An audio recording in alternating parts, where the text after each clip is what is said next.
अस्सलामुअलैकुम वरहमतुल्लाहि वबरकातुहू। मुअज़्ज़ज़ नाज़रीन, कैसे हो? उम्मीद करता हूँ कि आप खैरियत से होंगे। अल्लाह पाक आपको खुश रखें। दोस्तों, आज की इस वीडियो में हम बात करने वाले हैं डिमांड एंड सप्लाई पर। डिमांड किसे कहते हैं और सप्लाई किसे कहते हैं? दोस्तों, पूरी दुनिया का निज़ाम डिमांड एंड सप्लाई पर ही चलता है। अगर किसी जगह पर किसी चीज़ की डिमांड ज़्यादा हो तो वहाँ पर वो चीज़ महंगी हो जाती है, और अगर किसी जगह पर किसी चीज़ की डिमांड कम हो तो वहाँ पर वो चीज़ सस्ती हो जाती है। दोस्तों, दुनिया में कहीं भी किसी भी चीज़ के महंगा और सस्ता होने का दारोमदार डिमांड एंड सप्लाई पर ही होता है।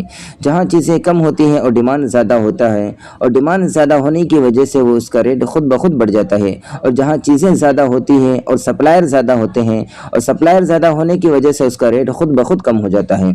सेम इसी तरह से शेयर मार्केट में भी काम करता है कि जब मार्केट में बेचने वाले सेलर ज़्यादा हो तो उस स्टॉक का रेट नीचे आ जाता है, और अगर जब ख़रीदने वाले बायर ज़्यादा हो तो उस स्टॉक का रेट खुद ब खुद ऊपर की तरफ चले जाता है। दोस्तों, डिमांड एंड सप्लाई का स्ट्रेटेजी इतना पावरफुल होता है कि जितने भी बड़े बड़े एफआईआई और डीआई इन्वेस्टर होते हैं, सब के सब डिमांड एंड सप्लाई पर ही काम करते हैं। डिमांड एंड सप्लाई में जो ताकत है वो किसी दूसरे और स्ट्रेटेजी में इतनी ताकत नहीं होता है।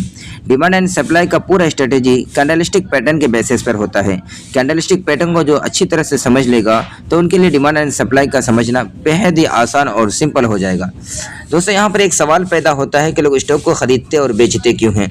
दोस्तों, खरीदने के भी कई सारे वजूहात होते हैं और बेचने के भी कई सारे वजूहात होते हैं। लोग किसी भी स्टॉक को इसलिए खरीदते हैं क्योंकि वो अच्छा खासा डिमांड जोन के अंदर आ गया होगा। लोग इसलिए खरीदते हैं क्योंकि उसके क्वार्टरली रिजल्ट अच्छा आने लगे। लोग इसलिए खरीदते हैं कि कोई कंपनी के मुतालिक कोई अच्छी खबर आ जाए। लोग इसलिए खरीदते हैं कि कंपनी को कोई बड़ा ऑर्डर मिल जाए। लोग इसलिए खरीदते हैं कि कंपनी के फंडामेंटल पहले से अच्छे आने लगे। और बेचने के भी कई सारे वजूहात होते हैं। लोग इसलिए बेच देते हैं क्योंकि वो अच्छा खासा रिटर्न दे चुका होता है। लोग इसलिए बेच देते हैं क्योंकि स्टॉक सप्लाई जोन में आ गया होगा। लोग इसलिए बेच देते हैं कि कंपनी का फंडामेंटल पहले से ख़राब होने लगे। लोग इसलिए भी बेच देते हैं क्योंकि उसका क्वार्टरली रिजल्ट ख़राब आने की वजह से। लोग इसलिए भी बेच देते हैं कि कंपनी के मुतालिक कोई बुरी खबर आ जाए तो लोग इस स्टॉक को बेच देते हैं।